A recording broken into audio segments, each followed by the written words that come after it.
सर्दियों की स्पेशल पंजाबी चूरी या राजस्थानी चूरमा बनाने के लिए यहाँ मैंने 1 किलो के करीब लिया है गेहूं का आटा। इस आटे को थोड़ा सा दरदरा सा पिसा हुआ लिया है। आप आटा चक्की वालों से कह दीजिए कि चूरी बनाने के लिए आटा चाहिए तो वो आपको इस तरीके से हल्का सा दरदरा पिसा हुआ आटा आसानी से दे देंगे। तो यहाँ मैंने 1 किलो के लगभग लिया है। अब आटे में हम डाल देंगे ये पिघला हुआ गुनगुना घी। यहाँ पहले मैं 100 ग्राम के करीब घी का इस्तेमाल करूंगी और इसे अच्छे तरीके से मिला लेंगे। अच्छे तरीके से मिला लिया है। थोड़ा सा लेंगे आटा और इस तरीके से मुट्ठी में दबाएंगे। ये देखिए आटा खुल गया है और एक साथ नहीं बंधा, इसका मतलब मोयन कम है। तो हम यहाँ 50 ग्राम के करीब घी का इस्तेमाल और करेंगे। चलिए मिला देंगे घी और इसे फिर से अच्छे तरीके से मिला देंगे। अच्छे तरीके से मिला लिया है। लेंगे फिर से मुट्ठी में। ये देखिए इकट्ठा हो गया है, नहीं बिखरा है। इसका मतलब मोयन बिल्कुल परफेक्ट है चूरी के लिए। अब हमने हल्का गर्म पानी ले लिया है। थोड़ा थोड़ा हम पानी डालेंगे और आटे को बस हम इकट्ठा करेंगे। इस बात का ध्यान रखना है, हमें आटे को गूंथना नहीं है, हमें आटे को इकट्ठा करना है। एकदम से ना कर पाए तो आप इस तरीके से करिए। थोड़ा सा आटा एक तरफ करे परात में और उसे पहले गीला करके इकट्ठा करें और इसे टाइट रखना है। इस बात का आप ध्यान रखें, ज्यादा पानी का इस्तेमाल नहीं करना है। तो हम इस तरीके से आटे को बस बाइंड हो जाए, यानी कि जुड़ पाए, इस तरीके से बस इकट्ठा करके छोड़ते जाना है। आपको इस बात का ध्यान रखना है। ये देखिए आटे को हमने इकट्ठा कर लिया है। बस हमने इतना पानी मिलाया कि आटा आसानी से बस बाइंड हो पाए और इसे टाइट रखा है। अब हम थोड़ा थोड़ा सा पोर्शन लेते जाएंगे और इस तरीके से इसका प्रेशर देते हुए इस तरीके की मुठियां बनाएंगे। ये देखिए कुछ इस तरीके से हम सारे जो आटे की थोड़ा थोड़ा पोर्शन लेके मुठियां बनाते जाएंगे। इसे राजस्थानी भाषा में मुठियों वाला चूरमा कहे जाते हैं, यानी कि जो ये मैं बना रही हूँ इसे मुठियां कहते हैं और पंजाबी भाषा में इसे मठूंगड़े कहते हैं। तो चलिए हम सारी मुठियां बनाकर तैयार करेंगे इसी तरीके से।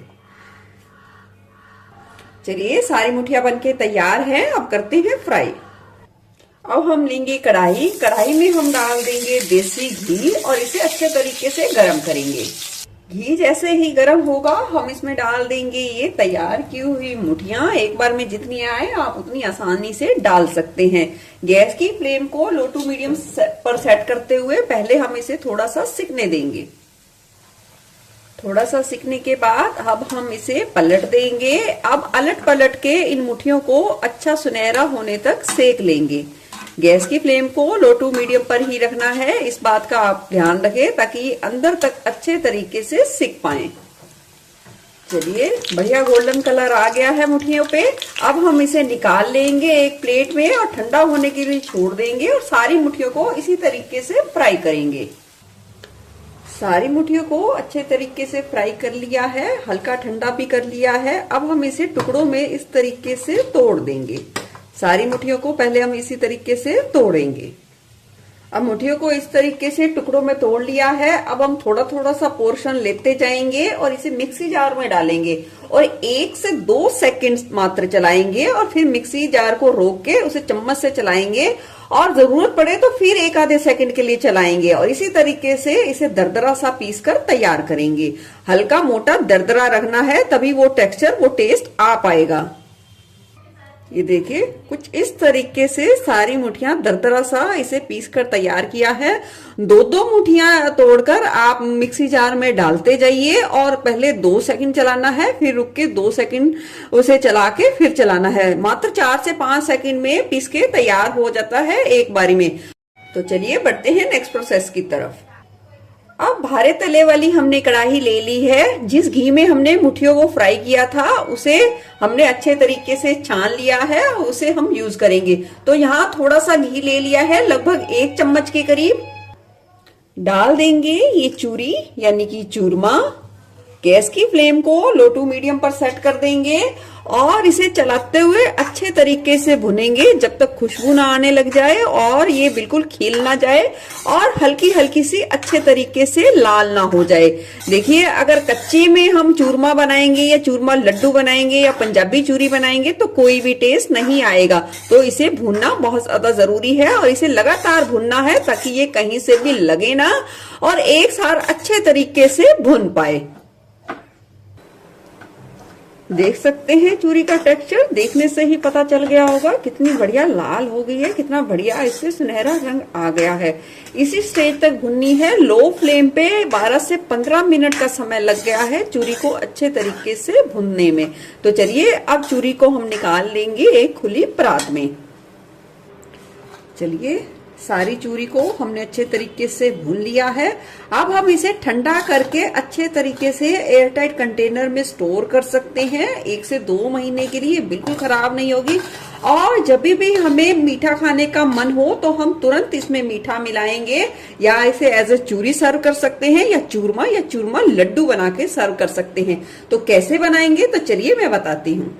यहाँ मैं 1-1.5 कटोरी चूरी से ही चूरी या चूरमा लड्डू बनाकर तैयार करूंगी। तो यहाँ छोटी चम्मच आधा के करीब ले लिया है देसी घी। इसे गरम करेंगे। गरम करने के बाद हम डाल देंगे इसमें आवश्यकता या अपने टेस्ट के अनुसार गुड़। यहाँ मैंने 2 मीडियम टुकड़े के करीब गुड़ लिया है जिसे टुकड़ों में तोड़ दिया है और डाल देंगे 2 से 3 चम्मच के करीब पानी। गैस की लो फ्लेम पे गुड़ को हम अच्छे तरीके से पहले पिघलने देंगे। देखिए, गुड़ बहुत ही अच्छे तरीके से पिघल गया है। इसे ओवर नहीं पकाएंगे। अब हम इसमें डाल देंगे ये तैयार की हुई चूरी। मिठास के अनुसार या जितनी आपको जरूरत हो उस हिसाब से आप चूरी को डाल देंगे और इस सारी प्रोसेस में गैस की फ्लेम को लो पर ही रखेंगे। अब चूरी हमें जितनी गर्म खानी है उस हिसाब से हम इसमें चला लेंगे, यानी कि उतनी हम गर्म कर लेंगे। इसे ज्यादा ओवर नहीं पकाना, नहीं तो ये टाइट हो जाएगी। तो इस बात का आप ध्यान रखें। ये देखिए, चूरी मुझे जितनी गर्म चाहिए थी मैंने उतनी कर ली है। अब गैस की फ्लेम कर देंगे बंद। अब मैं इसे चूरी की तरह और चूरमा लड्डू या चूरमा की तरह सर्व करके आपको बताती हूँ। जो पंजाबी चूरी है उसे इसी तरीके से गरम प्लेन ही सर्व किया जाता है, जिसे सब दूध के साथ या चाय के साथ खाना पसंद करते हैं। बस इसी तरीके से, इसमें और कुछ भी नहीं मिलाया जाता।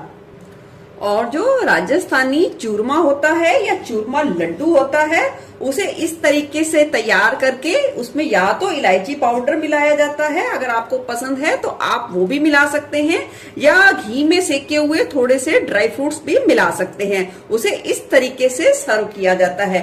अब आप इसे अच्छे तरीके से ड्राई फ्रूट्स जितने मर्जी चाहें आप इसमें डाल सकते हैं सेक के घी में, और उसका आप चूरमा भी बना के इसे ऐसे सर्व कर सकते हैं, या सभी चीजों को मिलाकर आप उसका इस तरीके से चूरमा लड्डू भी बनाकर सर्व कर सकते हैं। जिस तरीके से आपको पसंद हो आप उसी तरीके से सर्व कर सकते हैं, यानी कि उसी तरीके से खा सकते हैं। पंजाबी चूरी के साथ ये राजस्थानी चूरमा बनके तैयार है, जिसे हम गार्निश कर देंगे थोड़े से ड्राई फ्रूट्स के साथ, और साथ ही चूरमा लड्डू भी बन